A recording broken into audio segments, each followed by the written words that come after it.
I'm a financial life planner. I didn't grow up with money.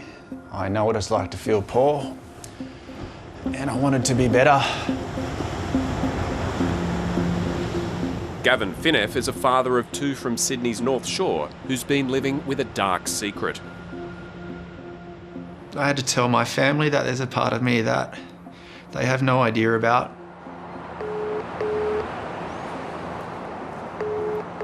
He's preparing to make one of the toughest calls of his life. Hey, son. Hey, Mum. Can you hear me? It's okay. It's pretty bad, hey, Mum. If I could bloody take your place, I would. If I Nah. could take all this pain away from you and do what you have to do for you, I would. I need That's to make okay, it because right. that's what- Things have gone spectacularly wrong because of Gavin's addiction to gambling. When the option became online and on your mobile, I guess that's when it started to become serious. Whenever there was money available in my account, in my personal bank account, it would be nearly impossible to leave it there. In fact, the figures speak for themselves. It was impossible. Copies of his transaction history with the TAB seen by 730 show his addiction spiralling out of control in 2016 and 17 as the frequency and size of his bets ramped up. When I was doing it, didn't know I was out of control. Instead of being asked if he could afford to bet tens of thousands of dollars a day, Gavin was granted VIP status and was offered incentives to gamble even more. Events, dinners, lunches, rewards. His income was around $130,000 a year. He says the TAB didn't question his gambling losses, even when he lost more than his yearly wage in a couple of days. He'd started betting with other people's money as well. Obviously, I knew that I was losing money, but it would quickly turn to focus, determination, optimism to fix it and get it back. And in my mind, there was a plan to do that. Innocent people have lost their money because of your gambling. How do you feel about that? I feel it when I wake up in the morning and all I want to do is make amends to it, and I hope with all that I am that I get the opportunity to do that. While Gavin was racking up huge losses with the TAB, the company was being punished for breaking the law. Gambling giant Tabcorp has been hit with the biggest civil fine in Australian corporate history, fined $45 million for not properly reporting suspicious betting.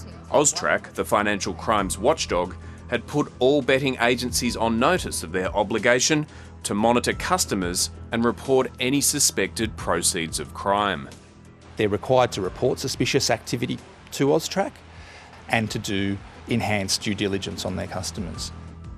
More than a year after copping its record-breaking fine, the TAB finally asked Gavin how he could afford to make such massive bets. By then, he'd lost close to $4 million. They asked for proof of income. I didn't respond, and then they froze the account. Lauren Levine from Financial Counselling Australia thinks it was all too late. The betting agencies should have known really early on in Gavin's case that the numbers didn't stack up. So if they'd stepped in early, it would have been a small loss for those innocent victims, not the staggering amount that was lost. Despite his account being frozen, the nightmare was not over. A few weeks later, out of the blue, Gavin says he received a phone call from a Ladbrokes representative. He made contact with me. I wasn't a customer at Ladbrokes. I had no account with Ladbrokes. I know that he worked at TAB. He contacted me and offered thousands of dollars of bonus cash to give them a go. How could I say no to that? Gavin's account with Ladbrokes was set up under a fake name. He claims it was done by a Ladbrokes staff member. He set up the account with my first name, a completely different surname didn't use ID, and has never asked. Betting agencies are required to know their customer and undertake the appropriate identity checking processes to ensure that the customers who they're dealing with are who they say they are. Another betting agency targeted Gavin around this time. He received a call from BetEasy offering a similar deal.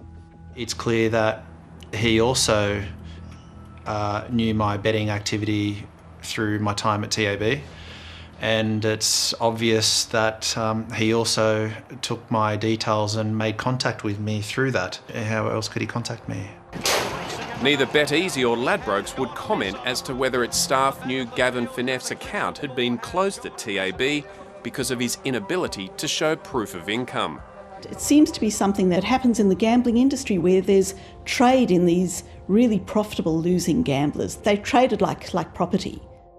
In a statement, Tabcorp said employees are subject to strict obligations with regard to customer information and confidentiality. Gavin was able to continue losing millions with the assistance of bonus bets. In total, BetEasy gave him around $3 million in free bets. This behaviour is absolutely disgusting. In a statement, BetEasy said that it takes seriously its regulatory and responsible gambling obligations. By March this year, Gavin had lost a staggering $8 million from the 3 betting agencies. How he accessed much of those funds is now the subject of an investigation by New South Wales Police. It's not in anyone's interest to have so much gambling with so much harm, and the bill picked up by innocent victims of crime, by taxpayers. In the UK, they can force betting companies to pay back the proceeds of crime. I'm starting rehab tomorrow.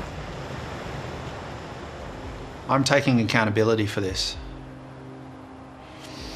or doing my best to do that, and they're not, and they have to. Surely there's a duty of care, and if there's not, there needs to be one. Hi, I'm Lee Sales. Thanks for watching this story. If you'd like to watch more of 730's stories, they are on the left of your screen. And tap on the button below to subscribe and get the latest from ABC News.